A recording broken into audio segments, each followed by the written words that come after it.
네, 어제도 전해드렸죠. 세종시가 시내버스 요금 전면 무료화를 시행하겠다고 밝혔습니다.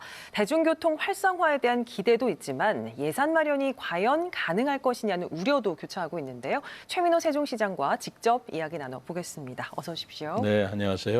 자, 이게 시장님의 핵심 공약이었습니다만 시내버스 무료화를 추진하는 이유를 좀 먼저 여쭤봐야 될 것 같습니다. 네, 세종시에 오셨던 분들은 누구든지 참 살기 좋은 도시인데 교통이 불편하다.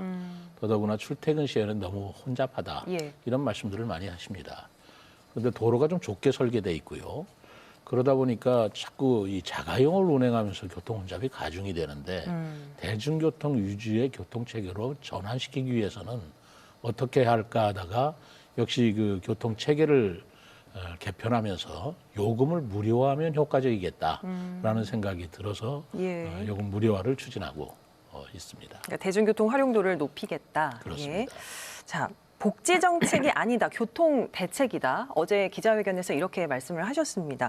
사실 세종시가 출범하면서 대중교통 중심 도시를 표방하기는 했는데 현재 대중교통 분담률 보면 7%에 불과하거든요. 그렇습니다. 무료화만으로 대중교통 분담률을 높일 수 있을까 좀 의문입니다. 종합 대책 중에 하나라고 보면 될까요? 그렇습니다. 뭐 대중교통을 요금을 무료화한다고 해서 금방 자가용을 타시던 분이 버스 이용하리라고는 저는 그렇게 낙관하지는 않습니다. 여러 가지 조건을 종합적으로 마련을 해야죠. 예. 가장 중요한 것은 노선 체계일 것입니다. 그리고 운행 횟수가 좀 잦아져야 돼서 좀 편리함을 더해가면서 교통요금을 무료로 한다면 훨씬 더 유인책이 크겠죠. 그리고 대개들 노인이나 청소년층을 먼저 1단계로 요금을 무료화하는 그런 경향들을 다른 그렇죠. 자치단체가 하고 있습니다만은 그것은 복지대책이지 교통대책이 아니라고 저는 생각을 합니다. 교통 문제를 해결하기 위해서는 자가용을 운행하시는 분들을 줄여야 되는 문제가 급선무라고 생각하기 때문에 청소년이나 노인들이 아닌 자가용을 운행하는 출퇴근 이용객들, 그분들에게 편리를 먼저 드리는 것이라서 저는 이건 복지대책이 아니고 교통대책이고 나아가서 환경대책이고 에너지대책이다. 이렇게 생각하고 있습니다. 예. 자, 다른 나라, 특히 독일을 보면요. 지난해 에너지 폭등 때 대중교통 월 정액권 방식을 도입해서 효과를 네. 봤다고 하는데요. 네. 이런 다른 나라의 사례도 검토를 해보셨습니까? 이 제도를 검토하면서 다른 나라의 사례를 보니까요. 전 세계에서 현재까지 96개 도시가 이미 시행을 하고 있더라고요. 뭐 룩셈부르크도 그렇고 우리가 잘 아는 미국 워싱턴 DC도 올해 7월부터 시행한다는 전면 무료화 말씀하시는 그렇습니다. 거죠? 예. 그런데 96개 도시가 시행한 후에 결과를 제가 보고서를 받아보니까 공통점으로 역시 교통 혼잡이 줄었고 대중교통 이용률이 획기적으로 늘었다. 근데 대중교통 이용률이 늘다 보니까 경제가 활성화되는 거예요. 예. 이동 인구가 많으니까. 그래서 긍정적으로 보는 그런 측면이 많아서 지금 전 세계적으로도 이거 말고도 탄소 중립이라든가 에너지 문제라든가 미세먼지라든가 하는 문제를 해결하는데도 대중교통 체계로 바꿔야 된다라는 게 세계적인 추세입니다. 그러다 보니까 다른 나라에서도 굉장히 긍정적으로 검토하고 있고 예. 확산되고 있는 것인데 우리나라에서는 뭐 세종시가 처음이 아닌가 그렇게 보고 있습니다. 그렇죠. 뭐 이제 세계적으로 봐도 긍정적인 효과를 보고 있다라고 말씀을 해주셨는데 그런데 결국 문제는 세종시가 부담해야 할 예산 네, 아니겠습니까? 그렇습니다. 문제 없을까요? 지금 세종시가 그렇지 않아도 교통 문제를 보전해주는 보전금이 400억에 이르고 있습니다. 그런데 요금을 무료화한다면 이제 요금을 내는 사람의 수익이 약 174억이거든요. 예. 174억을 이제 저희들이 재정으로 보전한다는 것인데 뭐 그보단 더 들겠죠.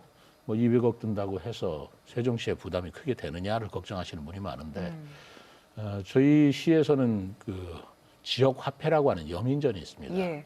지역 화폐를 다른 자치단체는 안 하는데 이번에 세종시에서는 5% 내지 7% 환급하는 지역 화폐 예산을 세웠더니 시민들이 매우 좋아하시고 그리고 잘했다는 말씀을 듣고 있습니다. 예. 근데 지역 화폐 예산이 그래요. 금년도 250억입니다. 그러니까 지역 화폐 250억은 문제가 없고 대중교통 요금을 환급하는데 200억은 문제가 된다. 이거는 그렇게 볼 일은 아니라고 봅니다. 예. 자, 알겠습니다. 2025년 1월부터 시행을 목표로 하고 계십니다. 증차 문제부터 앞서 얘기하신 뭐 노선 체계 개편까지 언뜻 봐도 시간이 좀 넉넉해 보이지는 않거든요. 이거 어떻게 풀어나갈 계획이신 겁니까? 우선 증차 부분은 금년도에 42대를 증차를 하는 예산을 세웠습니다.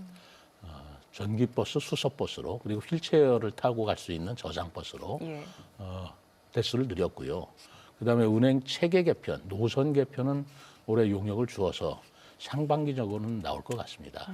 그러면 그거와 보완하면서 저는 특히 가장 그 핵심이 되는 것이 집에서 버스 정류장까지 이르는 어떤 노선, 예. 그것이 불편하지 않아야 버스를 타시는 건데 그 문제를 어떻게 해결할 것이냐는 문제죠.